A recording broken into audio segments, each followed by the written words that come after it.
السلام علیکم ناظرین، پروگرام ٹیسٹ فارم کے ساتھ میں حفظ الایوبی۔ ناظرین، پاکستان ڈیفالٹر کی طرف جا رہا ہے، ایسی پیشن گوئیاں کی جا رہی ہیں، کیا واقعی ایسا ہے؟ کیا محرکات ایسے بتاتے ہیں؟ پاکستان میں سیاسی اور معاشی عدم استحکام میں تیزی آ رہی ہے، انویسٹر خاموش تماشائی بنے ہوئے ہیں، کارخانے اور انڈسٹری بند ہو رہی ہے۔ ایسے میں حکومتی معاشی پالیسیاں کہاں ہیں؟ اگر خدا نخواستہ پاکستان ڈیفالٹر کی طرف جاتا ہے تو ریسکیو کون کرے گا؟ کیا موجودہ حالات پر قابو پایا جا سکتا ہے؟ کیا موجودہ مسائل حل ہو سکتے ہیں؟ کیا ٹیکس ٹارگٹ پورے ہو سکتے ہیں؟ اس پر آج ہم گفتگو کریں گے۔ مالک خرم صاحب، کیا واقعی پاکستان ڈیفالٹر کی طرف جا رہا ہے؟ یوبی صاحب، میں بہت شکر گزار ہوں آپ نے اس پروگرام میں بلایا اور اس اہم موضوع کو اپنا موضوع پروگرام بنایا۔ بات یہ ہے کہ پاکستان اس وقت بہت بڑے معاشی بدحالی اور معاشی چیلنجز کا سامنا ہے پاکستان کو، اور پاکستان جو ہے یہ جو ڈیفالٹ کی صورتحال ہے واقعی پاکستان کو اس وقت ہے۔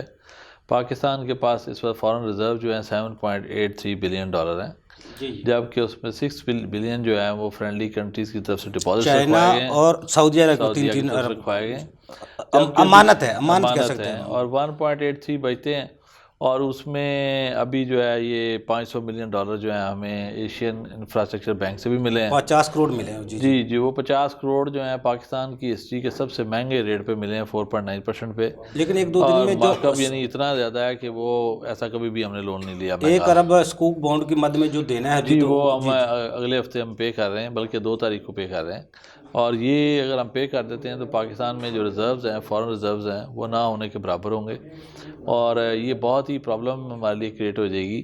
ابھی ہم سننے جیسے آ رہا ہے کہ 34 ملین ڈالر ہم نے گوگل کا ہی پے کرنا ہے، ہم نے آئل کی پیمنٹس بھی کرنی ہے۔ تو اس وقت پوری انڈسٹری جو ہے اسٹینڈ سٹل ہوئے ہے۔ اس وقت تمام انڈسٹری پہ، چاہے وہ امپورٹرز ہیں وہ اپنی پروڈکٹس کو امپورٹ نہیں کر پا رہے، چاہے وہ مینوفیکچر ہے وہ اپنا را مٹیریل نہیں امپورٹ کر پا رہا، چاہے وہ آئی ٹی پیمنٹس ہیں آئی ٹی پیمنٹس ہم نہیں کر پا رہے۔ تو اس وقت پوری انڈسٹری، پورا پاکستان جو ہے وہ رکا ہوا ہے اس چیز کی وجہ سے، اور میں سمجھتا ہوں کہ ایسے موقع کے اوپر گورنمنٹ کو بڑے ہی ڈیسیزن فیصلے کرنے ہیں، اور اگر یہ حالات اسی طرح چلتے رہے اور اس کو بڑا کنکریٹ سٹیپس نہ لیے گئے تو یہ معاشی بدحالی اور ڈیفالٹ جو ہے وہ بڑا ایویڈنٹ ہے۔ جب پاکستان تحریک انصاف کی حکومت گئی تھی، ان کو کہہ رہے تھے 22 ارب ڈالر کے ریزرو ہے ہمارے پاس۔ کیا واقعی وہ 22 ارب ڈالر تھے جو اب 7 ارب 84 کروڑ رہ گئے؟ یوبی صاحب، بات یہ ہے کہ ایک بات ہوتی ہے سیاسی، ایک ہوتی معاشی۔ جی ہم اور آپ معاشیات کے ایکسپرٹ ہیں، اور معاشیات میں اگر دیکھا جائے تو فگرز جو ہے نا وہ بولتی ہیں۔ جی اور فگرز کو اگر دیکھا جائے تو واقعی جو بات کی جا رہی ہے کہ اس وقت جب گورنمنٹ چھوڑ کے گئی تو اس وقت 22 بلین ڈالر تھے اور آج 7.83 ہے، تو ان فگرز کو کوئی بدل نہیں سکتا۔ اور 6% تقریباً ہم ڈیفالٹر کی طرف، جب 6% تھا، جب وہ اس وقت ہمارا جو تھا، ہمارا گروتھ ریٹ جو تھا 6% تھا۔ جی اس وقت ہمارا large scale manufacturing 0.01% growth rate ہے، 0.01%۔ پچھلے سال اسی مہینے میں ہمارا 7.83 تھا، یعنی ہماری جو انڈسٹری کی گروتھ تھی وہ پچھلے سال 8% تھی، اور اس وقت 0.01% ہے، یعنی اتنا ہماری انڈسٹری جو ہے نیچے چلی گئی ہے اس کی وجہ سے۔ اور یہ اگر دیکھا جائے تو حالات ان 6-8 مہینوں میں جو چینج ہوئے ہیں اس کے بہت سارے فیکٹرز ہیں، بہت ساری چیزیں ہیں، اور وہ بہت سارے محرکات ہیں۔ یہ گورنمنٹ، پہلی بات ہے 13 پارٹیز کی گورنمنٹ ہے، اس 13 پارٹیز کی گورنمنٹ کا پرابلم یہ ہے ڈیسیژن کرنا ایک بہت وہ بھی ہے۔ لیکن ملک صاحب، میں آگے پھر چلتے ہیں۔ شوکت ترین صاحب نے پریس کانفرنس کی، انہوں نے بتایا ہم 75% ڈیفالٹر کی طرف جا چکے ہیں، جبکہ ایک عالمی رپورٹ آئی تھی پیچھے 2-3 دن پہلے، وہ کہہ رہے ہیں 90% پاکستان ڈیفالٹر کی طرف جا چکا ہے، 95%۔ اس میں کوئی حقیقت ہے؟ شوکت ترین صاحب بھی کوئی پیشن گوئی کر رہے ہیں، یہ دوسرے کو کر رہے ہیں؟ اس بات کو ریبٹ کس نے کرنا تھا؟ وہ ہمارے اسحاق ڈار صاحب نے کرنا تھا۔ ہم ماشاءاللہ اسحاق ڈار صاحب بڑا عرصہ یہاں پہ فائنانس منسٹر کے طور پہ رہے ہیں، اور مفتاح اسماعیل صاحب بھی ان کی پالیسیوں پہ بولے، میں وہی بات کرنے جا رہا ہوں کہ اسحاق ڈار صاحب نے آ کے ہمیشہ ایسے نظر آتا ہے کہ جیسے وہ آتے ہیں مسئلوں کا حل نکال لیتے ہیں، لیکن جب سے وہ آئے ہیں وہ خاموشی چھائی ہوئی ہے اور کوئی سلوشن نکل نہیں پا رہا۔ آرٹیفیشل مینجمنٹ وہ کر نہیں پا رہے، اور انہوں نے یہ بات کہی جب یہ 95% کا پریس میں ساری بات آئی تو انہوں نے کہا جی بلومبرگ نے تو کہا کہ 10% ہے، تو یہ غلط بات کی جا رہی ہے۔ لیکن ان کے اپنے گھر کے بیدی نے لنکا ڈال دی. جی مفتاح اور اسماعیل مفتاح صاحب اسماعیل صاحب نے کہہ دیا کہ یہ بالکل جو سچ ہے اس کو نہیں چھڑا اور جاتا. اس کا اب تو موقف بھی نہیں دیا گیا اس کی اب تو حکومت اسٹیٹ کی بینک طرف کی سے. رپورٹس بڑی کلیئر ہیں. آج اب فارن ریزرو کی پوزیشن دیکھ لیں اور آپ کے سر پہ $1 بلین کی پیمنٹ کھڑی ہے. جی جی اوپر سے $7 بلین کا آپ کا جو آئی ایم ایف وہ کے بھی ساتھ امانت پلان ہے. جی جی آئی ایم ایف کے ساتھ آپ کا جو پلان ہے وہ جو چل رہا تھا اس کے اندر بھی ہمیں چیلنجز ہیں کہ ہم نے ابھی ان کو ایک انفارمیشن انہوں نے ہم سے مانگی ہوئی ہیں بہت زیادہ کہ یہ آپ کو جو فلڈ کے اوپر کیا افیکٹس آئے اور کیا چیزیں وہ ہماری ابھی تیاری نہیں ہے. ہم ان کو وہ دے ہی نہیں پا رہے کہ ہم کہاں کھڑے ہیں. اور مولانا بات صاحب یہ پھر ہے تو لگتا تو ایسا ہی ہے نا, اگر امانت جن 2 ملک $6 ارب کے ریزرو جو رکھے ہیں وہ تو امانت رکھے ہیں نا, تو پھر ان ملک کو کے تو پاس نہیں تو دے کچھ نہیں سکتے ہے. نا. وہ تو اگر آگے سیلریاں, ملک کے اخراجات, ملک کے اخراجات جس طرح چلانے سارا کچھ, وہ پھر تو ممکن نہیں ہے. یوبی صاحب دیکھیں 2 چیزیں ہیں. ایک یہ ہے کہ پاکستان کے اپنے ریزرو یا پی کے آر جو پاکستانی روپیز ہے اس سے سیلریز پہ ہونی ہے یا کچھ ہونا ہے, وہ to the extent some how manage کیا جا سکتا ہے. بات ہے انٹرنیشنل ٹریڈ کی, جی جی انٹرنیشنل پیمنٹس کی, بیلنس آف ٹریڈ کی. مسئلہ کیا ہو رہا ہے کہ اس وقت جتنی امپورٹس ہونی ہیں ان کے لیے جو پیمنٹس کرنی ہیں وہ نہیں ہو پا رہی. اور یہ ابھی سے 84-85 کے جو مسائل تھے, گزشتہ 6 مہینے سے یہ صورتحال ہے. پہلے انہوں نے کہا جی $50,000 کی لمٹ لگائی کہ اس سے کم جو ایل سیز ہیں ہم ان کو پروسیس کر دیتے ہیں, پھر $1,00,000 کی. ابھی تو 50 تک بھی کلیئر نہیں ہوئی. ابھی تو $50,000 والی کلیئر نہیں ہوئی, 100 لاکھ والے رو رہے ہیں. جی جی وہ ایک طرف معاملہ ہے. اب تو سب سے بڑا چیلنج یہ تھا کہ اس سے وقت میں ہمارے پاس جو پیسہ آ رہا تھا وہ ہمارے آئی ٹی سیکٹر کے پہ آ رہا تھا, سروس سیکٹر میں آ رہا تھا, اوورسیز کی طرف سے بھی آ رہا تھا, وہ بھی رک گیا. جو بیسک رول ہے وہ گوگل کا ہی ہے. جو ہم ان کو پیمنٹس کرتے ہیں, جو ان کی پروسیس کرتے ہیں, ہم سافٹ ویئر ڈاؤن لوڈ کر رہے ہوتے ہیں, ہمارے 100 جگہ یوز ہو رہا ہوتا ہے. تو وہ ہماری گیمنگ انڈسٹری ہے, ہمارے ایپس انڈسٹری ہے, ساری اس پہ بیس کر رہی ہوتی ہے. تو اس کا $34 ملین نہیں دیا, اس کی سے وہ بند کرنے وہ جا بھی رہے ہیں. ایک ڈرامہ کیا گیا, شرائط ابھی درخواست دیں, اس کے باوجود ہم دیکھیں کھولیں گے. وہ اسٹیٹ بینک کہتا ہے جی ہمارا اس میں کوئی غلطی نہیں ہے, لیکن بات یہ ہے یہ پورے کنٹری کے لیے, آپ کو پتہ ہے پے پال پاکستان میں نہیں ہے. پے پال نہ آنے کی وجہ سے آج ہمارا بہت بڑا آئی ٹی سیکٹر کی ہر بندہ جو ہے باہر کمپنیز بنا رہا ہے, کیونکہ اگر آپ نے انٹرنیشنل بزنس کرنا ہے آپ کو پیمنٹ ریسیو کرنی ہے. اور جب پیمنٹ ریسیو کرنی ہے تو پے پال ایک ریئلٹی ہے جس کے بغیر کام نہیں ہوتا. جی جی اسی طرح سے بہت سارے جو پیمنٹ میکینزم ہے وہ ہم اڈاپٹ نہیں کر پا رہے اور لوگ اس کی طرف جا رہے تھے. ان دا مین ٹائم اب لیکن یہاں سے بیٹھ کے کام کرتے تھے, بعض آف شور کمپنیز بھی رکھی ہوئی تھیں. اس پیمنٹ کو پروسیس کرانے کے لیے ہمارے جو انویسٹرز ہیں ان کو ایک کمپنی وہاں بنانی پڑتی تھی, یہاں بنانی پڑتی تھی. اب اوپر سے یہ ہوا کہ آپ پیمنٹ بھی نہیں کر پائیں گے. تو جب ایک بندہ پیمنٹ بھی نہیں کر سکتا, ایک بندہ ریسیو بھی نہیں کر سکتا, اب صرف اس کے پاس یہ ہے کہ ریسورسز یہاں موجود ہیں, تو اب کیا ہوگا کہ لوگ کمپنیز باہر ہی بنائیں گے, وہیں چلائیں گے, یہاں سے ریسورسز سے کام کروائیں گے. نتیجہ یہ ہوگا کہ ایونچولی جو یہاں پہ ریسورسز ہیں ان کو کام کرنے کے لیے بھی تو سافٹ ویئر چاہیے نا. وہ جب تک گوگل کو آپ ساتھ لے کے چلیں گے بہت پرابلم ہو جائے گی. دوسرا جو I T sector badly affect ہوگا. ایک بزنس مین باہر جاتا تھا کوئی امپورٹ کے لیے یا ایکسپورٹ کے لیے, وہ $10,000 تک لے جا سکتا تھا پہلے, اب وہ بھی 5,000 کر دیا, کم کر دیا, لیکن اس کے ساتھ شرائط بھی رکھ دی. ہاں انہوں نے کہا جی جو سول ایویشن اتھارٹی ہے اس میں بھی 10,000 ہی ہے, لیکن انہوں نے قانون میں 5,000 کر دیا. جی انہوں نے کہا جی 1 جنوری سے اس کو کرنے جا رہے ہیں کہ 5,000 پہ کرنے جا رہے ہیں. اور دوسری بات یہ ہے کہ ان ایئر آپ $30,000 جو ہے نا وہ پرچیز کر سکتے ہیں. اب یہ دیکھیں نا یہ بھی تو بہت بڑا چیلنج ہے. آج ہمارا جو فارنر ہے وہ پاکستان کے اندر ریئل اسٹیٹ میں انویسٹ کر رہا تھا, 100 جگہ انویسٹ کر رہا تھا. اب جب وہ پراپرٹی بیچتا ہے اس کے پاس جو پیسہ آتا ہے وہ پی کے آر میں آتا ہے, اس نے اس کو فارن کرنسی میں کنورٹ کرنا ہے اور باہر لے کے جانا ہے. جی جی لیکن ہم میں جب $30,000 کی لمٹ لگی ہوئی ہے تو وہ تو پراپرٹی بائی نہیں کر سکے گا. جب نہیں بائی کر سکے گا تو پھر کیا ہوگا کہ آپ کا ریئل اسٹیٹ میں کیوں انویسٹ کرے. صحیح. اچھا جو بینک میں 1% انٹرسٹ میں اضافہ کیا گیا اس پہ بھی ملک اکانومی پہ کوئی اثرات ہوں گے؟ یوبی صاحب دیکھیں کاسٹ آف پروڈکشن جو ہے وہ کتنی بڑھ چکی ہے. آپ کا جو مینوفیکچر ہے, میں نے بتایا لارج اسکیل مینوفیکچرنگ جو ہے اس کی جو پرسنٹیج ہے 0.01% ہو گئی ہے. جی جی اب اس کی کیا وجہ ہے؟ اب وہ آگے ہی آپ کے یوٹیلیٹی بلز نے سب بربادی پھیر دی. آپ کا را مٹیریل, آپ کا جو ڈالر ہے کہ اس کی پرائس بڑھ گئی, فیول پرائس بڑھ گئی, اس کی وجہ سے پہلے ہی کام نہیں چل رہا تھا. اس کے بعد اگر آپ کا انٹرسٹ ریٹ 16% ہو جائے گا, یہ تو انٹر بینک ریٹ ہے, اس میں جب آپ پلس کرتے ہیں تو یہ 20% 22% پہ چلا جاتا ہے. تو 20-22% کی جب آپ کو کاسٹ آپ کی ہوگی تو کون بندہ فائنینسنگ لے گا؟ جو ایکسپینشن ہے انڈسٹری کی وہ اس کے ساتھ اٹیچ ہے, وہ ساری رکی ہے. اس وقت آپ کا جو پچھلے 2 سالوں میں 3 سالوں میں کووڈ کے حالات میں ہم نے بڑا اچھا پرفارم کیا. کووڈ کے حالات میں ہمارا ریئل اسٹیٹ سیکٹر کہاں سے کہاں پہنچ گیا, انڈسٹری ہماری چل گئی, لسٹڈ کمپنیوں نے ہزاروں ارب روپے کمائے. ہر جو آپ کی انڈسٹری تھی, شوگر انڈسٹری, سیمنٹ انڈسٹری تھی, اسٹیل انڈسٹری تھی, اتنا ایکسپینڈ کر رہے تھے. اب سب کچھ رک گیا اپنی جگہ پہ. تو یہ میں سمجھتا ہوں کہ بہت ہی مشکل حالات ہیں ہماری اس گورنمنٹ کے لیے. لیکن پرابلم یہ ہے کہ سیریسنس نظر نہیں آ رہی. یہ جو ہمارے ملک کی بدحالی، معاشی بدحالی ہے، اس کا اثرات انٹرنیشنل طور پہ ہیں یا ہمارے اداروں کا کردار ہے، ہماری حکومت کا کردار ہے اس میں؟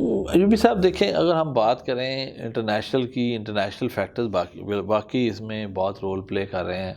ایک طرف ہم دیکھتے ہیں کہ یوکرین رشیا وار ہے، وہ بہت بڑا اس نے امپیکٹ کیا ہے.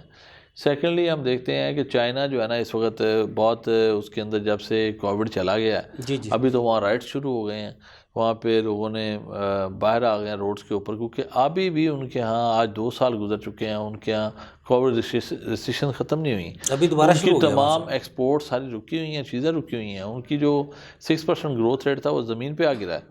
تو چائنا بہت بیڈلی افیکٹ ہوا ہے. اس طرف ہم دیکھتے ہیں یورپ کے حالات دیکھتے ہیں. یورپ یوکرین وار کی وجہ سے ان کی جو ڈیمانڈ تھی پاکستان سے ایکسپورٹس کی جو جاتی تھیں وہ سب نیچے آ گئی ہیں. اوپر سے ڈالر جو ہے وہ کسی سے سنبھالا نہیں جا رہا. اور ٹھیک ہے کہ جو آئل کی پرائسز بہت اوپر گئی تھی پھر نیچے واپس آ رہی ہیں، اور ڈالر کی فیول پرائسز نیچے آ رہی ہیں. بٹ اگین انٹرنیشنل فیکٹر اس میں پلے کر رہے ہیں. لیکن میں کہہ رہا ہوں نا، کووڈ کے حالات، اتنے برے حالات کے باوجود پاکستان نے بہت اچھا پلے کیا اور بڑا اچھا ہماری انڈسٹری چل پڑی تھی. ہم پوری دنیا میں حالات خراب تھے، ہم صحیح چل رہے تھے. لیکن ملک صاحب جب 125 روپے فی بیرل ڈالر پیٹرول تھا عالمی سطح پر، جب پاکستان میں پیٹرول 150 روپے تھا، آج وہ 75 روپے فی بیرل ڈالر ہے، تو ہمارے پیٹرول ابھی 250 روپے ہے. تو ہم تو ریٹ وہی وصول کر رہے ہیں عوام سے، اس سے بھی 4 گنا زیادہ وصول کر رہے ہیں. بجلی کے ریٹ جو 15 روپے یونٹ تھا آج وہ 50 روپے سے ابو کر گیا. ہم تو کہیں پہ عوام سے تو ہم کو ریلیف نہیں دے رہے، عوام سے تو ہم نہیں چھوڑ رہے کوئی چیزیں. ایوبی صاحب یہی تو پرابلم ہے. عوام جو ہے وہ ایک بہت بڑا موجودہ گورنمنٹ اور جو عوام ہے اس کے درمیان ایک فاصلہ پیدا ہو چکا ہے اس وقت. ایک طرف وہی جو ایک زبان زد عام بات ہے کہ 27-28 کلومیٹر کی گورنمنٹ ہے اور پورا پاکستان ایک طرف ہے. اب ہم بات کرتے ہیں اس کی، تو دیکھیں بات کیا ہے. آپ عوام سے پیٹرول کی مد میں اسے ڈبل پیسے لے رہے ہیں، اگرچہ آپ کی پرائس لو ہو چکی ہے. آپ کے یوٹیلیٹی بلز آسمانوں پہ پہنچ چکے ہیں، آپ کے حالات کہاں سے کہاں پہنچ گئے ہیں. یعنی آپ عوام کو نچوڑ رہے ہیں. تو عوام کا اپنی گورنمنٹ پہ یقین نہیں ہوگا. اب گورنمنٹ کے اندر ایک فل نظر آنی چاہیے تھی، ایک چیز نظر آنی چاہیے تھی کہ وہ لوگوں کے مسائل حل کر رہی ہے، ایک امید. لیکن دیکھیں آپ 8 مہینوں کی پرفارمنس تو دیکھیں، پرفارمنس ہے کیا. آپ کسی بھی بڑے سے پوچھ لیں ان کے کہ ان کی پرفارمنس کیا ہے، تو ان کی پرفارمنس یہ کیا ہے کہ نیب کے کیس ختم کروائے، کورٹ کیسز ختم کروائے، یا اپنے مخالفین کے خلاف حرکتیں کی. مقصد یہ ہے کہ اس کنٹری میں ان 8 مہینوں میں کوئی ایک بندہ اٹھے وہ کہے حالات بہت خراب ہے. میں دیکھتا ہوں ہمارے پرائم منسٹر صاحب پاکستان میں پاؤں نہیں رکھتے، وہ دنیا بھر کے دورے کیے جا رہے ہیں. وہ بھی کہہ رہے ہیں، لیکن ان کے پارٹی کے بندے مفتاح اسماعیل نے تو بتایا، انڈیکیٹر بتائے انہوں نے، تو معاشی حالات بتائے سارے. اتنا بڑا پاکستان پہ آفت آئی، پاکستان کا 70% ایریا پاکستان میں ڈوب گیا سیلاب میں، 3 کروڑ 15 لاکھ بندے ان سے متاثر ہوئے، اتنے لوگ مر گئے، 1700 بندے کی ڈیتھ ہوئی. مجھے یہ بتائیں یہ کیوں ہوا، اس کی وجہ کیا تھی؟ اس کی وجہ سمپل یہ ہے کہ ہمارے ہاں یہ جو انوائرمنٹ پرابلم بنی ہوئی ہے دنیا بھر میں، اس جو یہ جو شفٹ ہو رہا ہے کہ انڈسٹریل کنٹریز جو ہیں وہ وہاں پہ پولوشن کر رہے ہیں، اس کے نتیجے میں پوری دنیا کا ویدر چینج ہو رہا ہے. ہمارا جو کنٹری ہے اس کو جس چیز کی سزا ملی، یہ 3.5 کروڑ عوام جو تنگ ہوئی، جو ہمارے عوام برباد ہوئے، اس کی وجہ یہ انڈسٹریل کنٹریز ہیں. اور یہ جو ہمارے نقصانات ہیں یہ برداشت کرنے تھے انہوں نے. لیکن انہوں نے تو اقوام متحدہ کے جنرل سیکرٹری صاحب آئے، انہوں نے بار بار کہا ان کی مدد کریں، لیکن ہم قرضے یا ریشیڈول کروا سکتے تھے، معاف کروا سکتے تھے، 5 سال کے لیے آگے لے جا سکتے تھے، لیکن وہ تو ہم نے نہیں کہا. ہم نے تو کہا پیسے دیں، قرض دیں. دنیا بھر میں کاربن کریڈٹ کا کانسیپٹ ہے. کاربن کریڈٹ کیا ہوتا ہے کہ جو انڈسٹریز انوائرمنٹ فرینڈلی کام کریں گی، جو کمپنیز جو کنٹریز یا کمپنیز جو ہیں وہ کاربن امٹ کرتے ہیں، زیادہ نکالتے ہیں، وہ ان سے کریڈٹ بائی کریں گے، کیونکہ اتنا ہی جتنا وہ لاس کر رہے ہیں اس ویدر کے اوپر، جو لوگ اس کو سیو کر رہے ہیں ان کو وہ سپانسر کریں گے، فنڈ دیں گے. ہم لوگ افیکٹ کیے تھے تو ہمیں پیسہ دینا تھا ان انڈسٹریل نیشنز نے، یہ ڈیولپ نیشن نے، جن کی وجہ سے ہم سارے ڈسٹرب ہو رہے ہیں. ہمیں ہمارا کیس ہی نہیں پریزنٹ کیا گیا. ان 8 مہینوں میں ایک سپیچ شاید کی گئی, شاید بلاول نے کی تھی یا شہباز صاحب نے کی تھی باہر جا کے, بٹ کسی بندے نے اس ایشو کو اس طرح اٹھایا ہی نہیں. یہ اتنا اسٹرانگلی اٹھانا چاہیے تھا کہ 3.5 کروڑ عوام جو ہے وہ متاثر ہوئی ہے, اربوں کا نقصان ہوا ہے, گھر بے گھر ہوئی ہے, گھروں میں ان کی فصلیں برباد ہو گئی, ان کے گھر افسوس تو یہ ہے ملک صاحب, اس کا ہم اندازہ اس کا اندازہ بھی تو آج تک ہم نہیں لگا سکے. کبھی کوئی $20 بلین بتا رہا ہے اس کا نقصان ہوا ہے, کبھی کوئی 23 بتا رہا ہے, کبھی کوئی 33 بتا رہا ہے, ابھی اس کا بھی اندازہ بھی ابھی تک ہم نہیں لگا سکے. تو ہمیں کیا, میں بتا رہا ہوں کہ IMF کا $7 بلین کا پلان, اس کی میٹنگز, وہ سب کچھ پینڈنگ پڑی ہیں کہ ہم ان کو بتا ہی نہیں پا رہے کہ ہمارا نقصان کتنا ہوا. وہی کہہ رہا ہوں میں, اس کا فیصلہ نہیں کر پا رہا. نہیں ہے, ہم نے کوئی کام ہی نہیں کیا ان لوگوں کے لیے. اچھا ملک صاحب, ہیلپ تو کرنا بعد کی بات, اس کی انفارمیشن ہی دے. ویلکم بیک ناظرین. ملک صاحب, خطرات کی گھنٹیاں تو بج رہی ہیں. ابھی آپ نے ہمارے تجزیہ کاروں کے, ایکسپرٹ کے گفتگو بھی سنی. ایسے حالات میں کون سے ایسے فیصلے ہیں جن کو اشد ضرورت ہے فیصلے کرنے کی, ان کو کر کے ہم بہتری کی طرف جا سکتے ہیں؟ ایوبی صاحب دیکھیں, ایسے حالات کا مقابلہ قومیں کیا کرتی ہیں, وہ گورنمنٹس نہیں کر سکتی. اور ہمارے معاشی بدحالی کی وجہ جو ہے وہ ایک 75 سالہ تاریخ ہے, جس کے اندر وہ جس کا الزام کئی لوگوں پہ لگایا جا سکتا ہے. تو اس کہانی یا اس ہسٹری پہ جانے کی بجائے اب قوم کو ایک فیصلہ کرنا ہے کہ اس سے کیسے نکلنا ہے. اس قوموں کی تاریخ میں ایسے موڑ آتے ہیں, اور اس سے نکلنے کے لیے پھر ایک بہت ہی کنکلوسیو ڈٹرمنیشن چاہیے ہوتی ہے. وہ ڈٹرمنیشن کرنے کے لیے پہلے ایک سب سے پہلی بات ہے کہ عوامی حکومت, جس پہ عوام ٹرسٹ کرتی ہو, ایسے لوگ جن پہ لوگ ٹرسٹ کرتے ہوں. اس وقت جو دونوں طرف سے الزامات کی بچھاڑ ہو رہی ہے, اس میں ایک پوری فضا کے اندر, عوام کے اندر ایک انسرٹینٹی ہے. عوام جو ہے نا وہ اس گورنمنٹ کے ساتھ, اس کے اوپر اتنا بلیو نہیں ہے. اور میں نے کہا, پہلے بھی کہا کہ دنیا بھی مطلب سب دیکھ رہی ہوتی ہے کس طریقے سے. دنیا جب تک, دنیا کا ٹرسٹ ہی اس وقت آتا ہے کہ وہ کہتے ہیں ٹرو ریپرزینٹیو کمیونٹی آئے, جو لوگ آئے اس کو وہ مانتے ہیں. تو میری رائے میں اس وقت کا سب سے بڑا تقاضا جو ہے نا وہ ہے کہ الیکشن کروائے جائیں. جب الیکشن ہو جائیں گے تو ایک اس معاشی بدحالی میں صرف جو امید کی کرن ہے وہ آپ سمجھتے ہیں وہ الیکشن ہے؟ الیکشن ہے. میں یہ نہیں کہتا کوئی بھی حکومت آئے, کوئی بھی حکومت آئے, جو بھی آئے, وہ ایک ریپرزینٹیو حکومت ہوگی جس کے ساتھ دنیا کا ہر ادارہ کام کرنے کے لیے تیار ہوگا. ان کو پتہ کہ 5 سال ان سے ہم چل سکتے ہیں. بالکل ایسے ہی ہے. اس کے بعد جیسے ہی یہ چیز روڈ میپ آئے گا, پھر ساتھ ہی جو اگلی چیز ہے وہ ہے کہ گورنمنٹ جو ہے وہ فوری طور پہ جتنے لونز ہیں یا چیزیں ہیں ان کو ری نیگوشیٹ کرے, اور قوم جو ہے نا پوری اٹھے اس کے لیے. اور میں سمجھتا ہوں آج اگر فارن ریمیٹنسز نہیں آ رہی, جو ہمارے ورکرز کی ریمیٹنسز ہیں وہ رک گئی ہیں, ایکسپورٹ پروسیڈ رک گئی ہیں, ایکسپورٹ آرڈر رک گئے ہیں, تو یہ پھر جب انٹرنیشنل کمیونٹی کے طور پہ پورا کنٹری کھڑا ہوگا تو یہ تمام مسائل حل ہو جائیں گے. لیکن جب تک یہ کچھ چند افراد یا چند ادارے اس کی کوشش کرتے رہیں گے, یہ حاصل نہیں ہو سکتا. عوام کی سپورٹ کے بغیر یہ پاسبل نہیں ہے. جو موجودہ حالات میں ایسے عوامل ہیں جو اکنامک گروتھ میں کمی کا باعث بن رہے ہیں؟ ایوبی صاحب, میں آپ کے سامنے رکھا ہے. سب سے پہلے ہے ہماری کاسٹ آف پروڈکشن بڑھ چکی ہے, ہمارا بجلی کے بل بڑھ چکے ہیں, ہماری جو پروڈکٹ جو ہے نا ساری جو بھی ہم چیزیں امپورٹ کر رہے تھے, مہنگائی, لوکل بائی کر رہے تھے, ان کی پرائس بڑھ چکی ہے. اس کے بعد آپ کا فیول پرائسز بڑھ چکی ہیں, آپ کا یعنی ہر چیز جو تھی. اور اب آپ انٹرسٹ کی بات سن چکے ہیں کہ 20-22% ہو گیا, کہاں وہ 6-7% تھا پچھلی گورنمنٹ میں. آپ کا 10-15% کاسٹ تو صرف ادھر ہی بڑھ گئی ہے. تو اتنے مارجن آپ انٹرنیشنل مارکیٹ میں بیٹھے ہیں, ورلڈ وائڈ آپ کر رہے ہیں, لوگوں کی انکم نہیں بڑھی. پاکستان کی بات کی جائے, ہمارا 80% تو پاکستان میں کنزیوم ہوتا ہے, ہم ایکسپورٹر کنٹری تو ہے ہی نہیں. ہماری تو ٹوٹل 60 ارب کی پچھلے پیریڈ میں تھی, اور اب میرا حال پھر وہ 40-50 ارب پہ رہ گئی ہے. تو 40-50 ارب ڈالر جو ہے اس ایکسپورٹ کے ساتھ, وہ کنٹری ایکسپورٹ کنٹری نہیں ہے, ویلیو ایڈیشن نہیں کر رہے. تو جتنی بھی ایکسپورٹ ہم کر پا رہے تھے, جس کمیونٹی, ہمارے چیلنجز ہیں, ہمارے کمپیٹیٹرز جو ہیں وہ بڑی لو پرائس پہ سیل کر رہے ہیں, اور ہمارے پاس بڑی ہائی پرائس ہے. ایسے میں سروس انڈسٹری کو پروموٹ کیا جا سکتا تھا, ہمارے بہت سارے ایسے ایریاز ہیں جن کو کیا جا سکتا تھا. لیکن پرابلم کیا ہے, کس نے یہ کرنا ہے, فوکس ہونا چاہیے کن سیکٹرز کو پروموٹ کرنا ہے. حکومت نے جو بجٹ دیا تھا اس کے بعد کئی امینڈمنٹس بھی آ گئیں, سیمنی پہ آج تک مسائل چل رہے ہیں. جی, آپ سمجھتے ہیں جو ٹیکس جو نظام ہے, اس حکومت نے جو بجٹ دیا تھا اور جو FBR کی پرفارمنس ہیں وہ بہتر ہیں؟ اجمی صاحب بات پتہ کیا ہے، ایک تو بجٹ کی بات کی جائے تو بجٹ میں 3 چیزیں جو نئی ہے ایسی آئی تھیں جس کو چیلنج کیا گیا، جو اس وقت اب بھی ہائی تمام کورٹس کورٹ میں کہتا ہوں ایک میں، جی جی سیکشن 7 ہی ہے جو رینٹل انکم پہ ٹیکسیشن کی بات کرتا ہے، پھر آپ کا سپر ٹیکس ہے.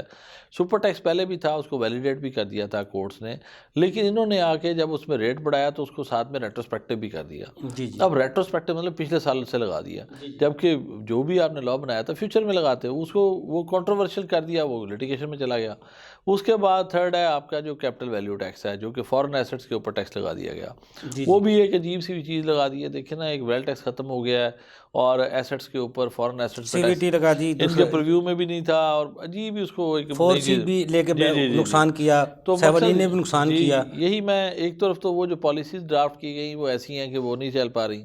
سیکنڈلی اکنامک FDR گروتھ، کا ٹارگٹ بھی نہیں پورے ہو اکنامک رہے. گروتھ جب آپ کا جو، اگر ہماری کمپوزیشن 22 ارب کا جو خسارہ پیچھے ہوا ہے ایوبی صاحب، ہماری ایسکولیشن میں. جو کلیکشن ہے نا اس کی کمپوزیشن دیکھیں تو ہماری تو 70-80% کلیکشن جو ہے وہ انڈائریکٹ ہے. جی جی انڈائریکٹ کیا مطلب ہے کہ ہم کسٹم امپورٹس پہ لیتے ہیں، یا ہم سیل ٹیکس میں کر رہے ہوتے ہیں، یا ایکسائز ڈیوٹی ہوتی ہے. تو بات یہ ہے کہ جب نمبر 1 آپ کی امپورٹس کرٹیل ہوگی، بہت نیچے چلی گئیں. آپ کیا پھر آپ نے تو پھر انویسٹر نہیں آ رہا تو مشینری بھی 30,000 امپورٹ نہیں ہو کی رہی. جو 30,000 کی جو ٹھیک ہے مشینری ہے صرف امپورٹ کے اوپر بیٹھی ہے، امپورٹ سے ٹیکس آئے گا تو ہم پورا کر لیں گے ٹارگٹ. سب بات یہ پھر ہے اپنی کہ پرفارمنس کہاں ہے ان کی. دیکھیں نا، بات وہی ہے کہ ایک طرف آپ کی ایکسپورٹ آپ بڑھا نہیں پائے، امپورٹ جو ہے آپ کے پاس وہ ہو نہیں رہی، اس کی وجہ سے را مٹیریل جو مینوفیکچرنگ کے لیے چاہیے وہ اویلیبل نہیں ہے. جو مشینری آنی ہے، جس سے ایکسپینشن آف انڈسٹری ہونی ہے، وہ نہیں ہو پا رہا. تھرڈ جو ہے وہ ہے آپ کا کہ جو آپ کی امپورٹرز ہیں وہ سارے تنگ ہو رہے ہیں. تو تینوں سیکٹر بڑے ڈسٹرب ہو چکے ہیں. اور ایک طرف وہ ہے، دوسرا ڈالر پرائس کہاں پہنچ گئی، اور ڈالر سنبھل ہی نہیں رہا. کبھی 239 پہ چلا جاتا ہے، 250 پہ چلا جاتا ہے.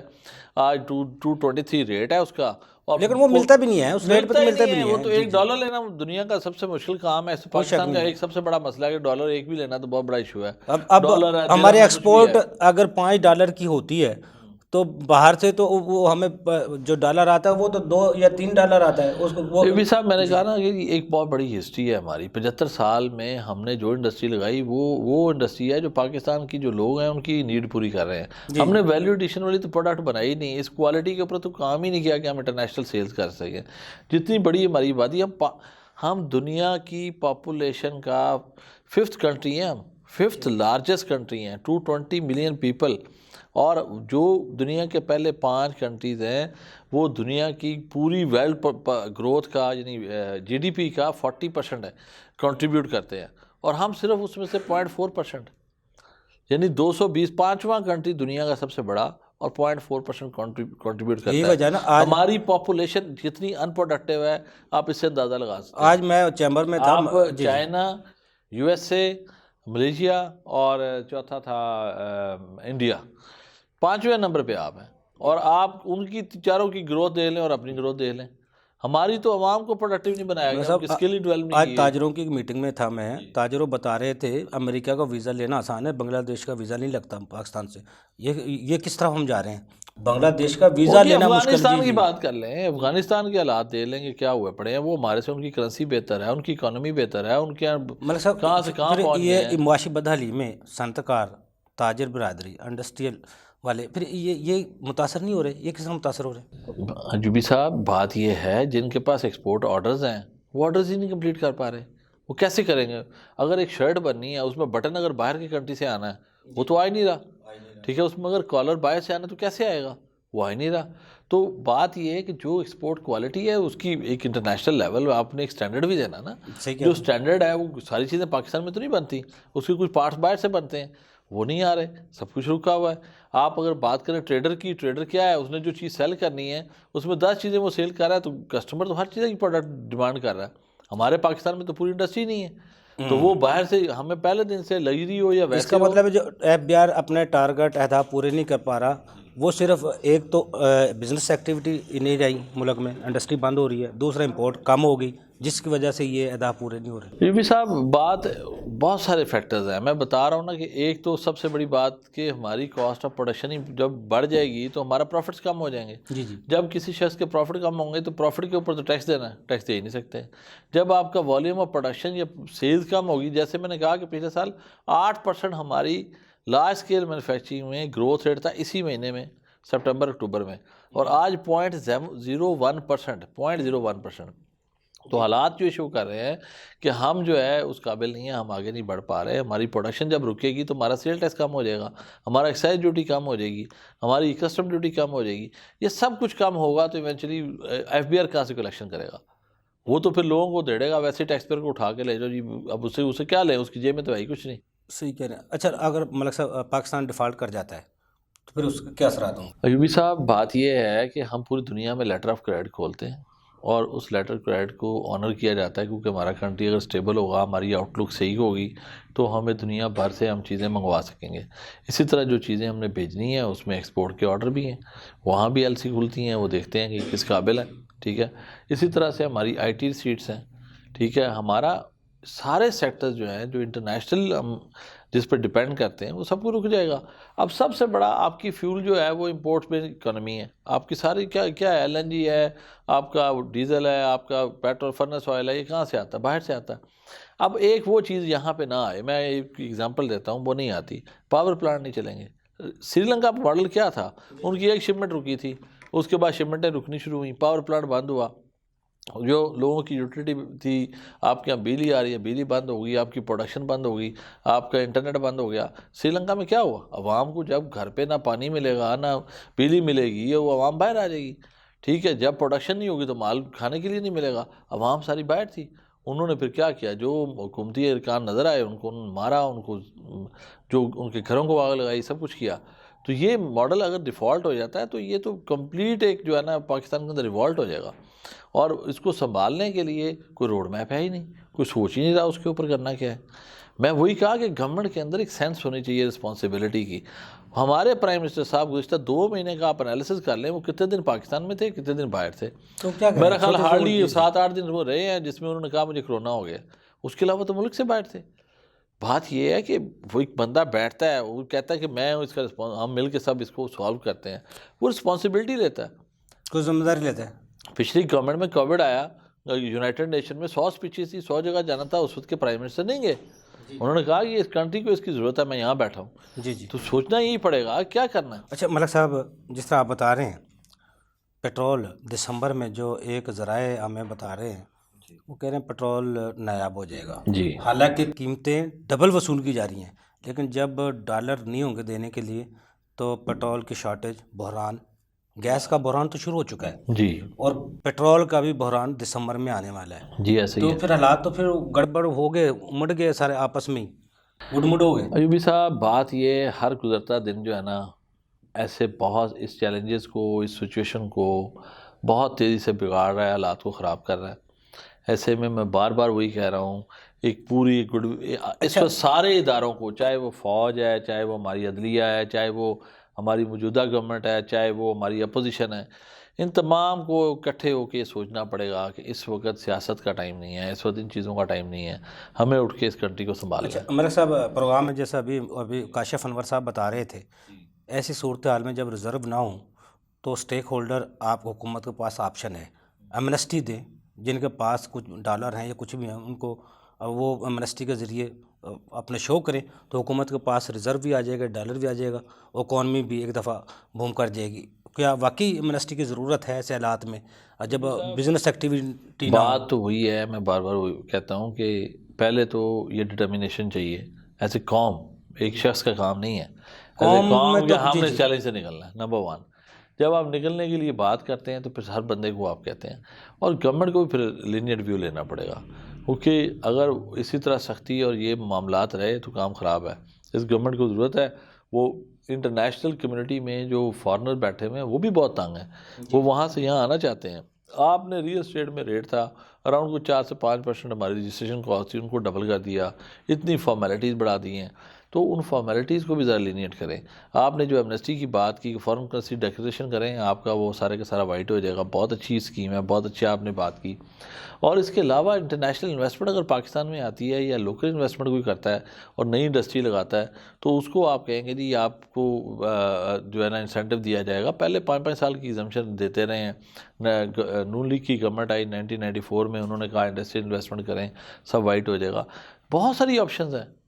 جو عمران خان نے کیا کیا تھا، ریئل اسٹیٹ سیکٹر میں انہوں نے ایمنسٹی دی تھی، انہوں نے اور بہت سارے سیکٹرز میں ایمنسٹی دی اس تھی. حکومت 3.5 سال دور میں جو ہم کہتے ہیں سب سے برے تھے، اس میں تو ملک صاحب آپ ٹیسٹ کو اچھی طرح جانتے ہیں، نہ بینک چھاپے پڑے، نہ کسی کو بینک اٹیچ کیے گئے، نہ چھاپے مارے گئے، اور نہ کسی سے سختی کی گئی، اس کے باوجود بھی ٹیکس ٹارگٹ پورے ہوتے رہے. نہیں، وہ بات یہ تھی کہ ایک چیز تھی کہ وہ کرپٹ پریکٹسز، وہ سب کچھ جو تھا نا، وہ انہوں نے ایک ڈٹرمنیشن بنائی تھی کہ ہم نے ریئل اسٹیٹ سیکٹر کو ریگولرائز کرنا ہے. انہوں نے ایڈمنسٹریشن میں ایک ول نظر آئی، وہ امپلیمنٹ ہوا.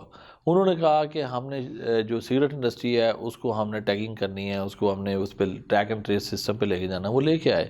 انہوں نے کہا شوگر انڈسٹری کو ہم نے اس کو ٹریک اینڈ ٹریس سسٹم پہ بھی لے کے جانا ہے، ہم نے کیمراز لگانے ہیں، ہم انسٹالیشن کریں گے، وہ کیا.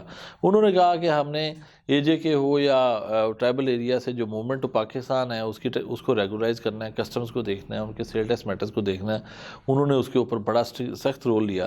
بات یہ گورنمنٹ جب آئے گی اس نے کوئی سارے فیوریبل، اب تو مشکل فیصلوں کا ٹائم ہے. اچھا، مشکل فیصلے یہ نہیں ہے کسی مہنگائی آپ کر دیں، پیٹرول قیمتیں بڑھا دیں. دیکھیں آج سخت فیصلے وہ ہیں، عمل کر کے دکھانا یہ طریقے سے اصل چیز تو یہی ہے کہ وہ اس وقت جب آپ ایز اے قوم آگے بڑھتے ہیں تو پھر آپ سب کو کہتے ہیں کہ اب سب نے قربانیاں دینی ہیں. پھر صرف اب پرابلم کیا ہے کہ آپ عوام سے کہیں کہ پیٹرول یہ کر دیا، لیکن فوج ظفر وزراء کی آپ فوج ظفر موج بنا لیں. 70 بندوں کی فوج لے کے آپ ایک کنٹری سیر کر رہے ہیں، پھر دوسرے کنٹری سیر کر رہے ہیں اور کام ہی کوئی نہیں ہے. اور 2 مہینے ہو گئے عوام دیکھ رہی ہے کہ وہ کہہ رہا ہے، وہ ادھر بیٹھے ہوئے ہیں ادھر بیٹھے ہوئے ہیں، ایسی وہ ظاہر بات اس کی توجہ نہیں ہے نا، جواب دہ نہیں ہے. جو زوم پہ میٹنگ ہو سکتی ہے، جو ایم ایس میٹنگ پہ ہو سکتی ہے، ٹیم پہ ہو سکتی ہے، وہ میٹنگ کرنے آپ وہاں جا رہے ہیں 100 بندوں کو لے کے. پاکستان کے حالات خراب ہیں، وہاں جناب سلام میں ڈوبی پڑی ہے. ملک صاحب ایک امید کی کرن ایف بی آر کے پاس اگر ٹارگٹ پورے کرنا چاہتی ہے، پوائنٹ آف سیل سسٹم ایک ایسا ہے، اگر اس کو پوری ایمانداری سے آسان سہل بنا کر اس کو پوری 30,000 کی جو مشینری ہے ایف بی آر کی، اسی پہ عمل درآمد پاکستان میں کروا لے تو کافی حد تک وہ ٹارگٹ تو اس کے پورے ہو سکتے ہیں. اب بات ایف بی آر کا خود بیان تھا پچھلے سال، چیئرمین صاحب نے دیا تھا، پوائنٹ آف سیل سے ہم 10,000 اکٹھا کر سکتے ہیں، 10,000 ارب.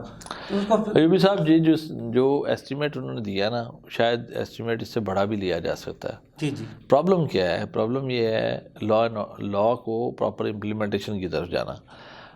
پرابلم کیا ہو رہی ہے کہ ہمارا بڑا ریٹیلر جو ہے اس کو تو پکڑ کے اس کی گردن دبا کے ان کو اس سسٹم پہ لے آیا گیا، لیکن ہمارا مڈل اور میڈیم اور ہمارا جو اسمال ریٹیلر ہے وہ اس کو نہیں لایا گیا. نتیجہ یہ کہ وہ سارے لوگ جو ہے فائنل رجیم سے منیمم رجیم میں آگے، منیمم سے نارمل میں آگے. جو ہے اس کے پاس بندہ جاتا ہے چیز خریدنے کے لیے تو وہ 17% سیل لگاتا ہے. جی جی. تو جو باہر والے دوسرے کے پاس جاتا ہے ساتھ والی دکان پہ، وہاں پہ فری آف کاسٹ کوئی سیل ٹیکس کے بغیر چیز مل رہی ہے، تو وہ ریٹیلر جو سیل ٹیکس دے رہا ہے وہ ذلیل ہو رہا ہے، دوسرا بندہ موجے کر رہا ہے، وہ آدھے مرلے کی دکان جب بنا کے بیٹھا ہے. آپ یو اے میں جب ویٹ آیا تو انہوں نے کیا کیا؟ انہوں نے پورے بائی اینڈ لارج ہر ایک پہ لگا دیا. صحیح کہہ رہے ہیں. تو یا تو آپ سب پہ لگائیں، کوئی ایکسکلوژن نہ دیں. یہ وہی بات، اگر 30,000 کی فورس کو لگانا ہے تو لگائیں، اس پہ کام تو شروع کریں. ممکن ہے، اگر ناممکن نہیں ہے. جی جی. آپ موجودہ ٹیکس پیئر کو بار بار نچوڑنا چاہتے ہیں تو پک اینڈ چوز کریں گے، اس کو کرنا ہے اس کو نہیں کرنا، تو پھر تو پرابلم آئے گی. ملک صاحب آپ کو بہت شکریہ.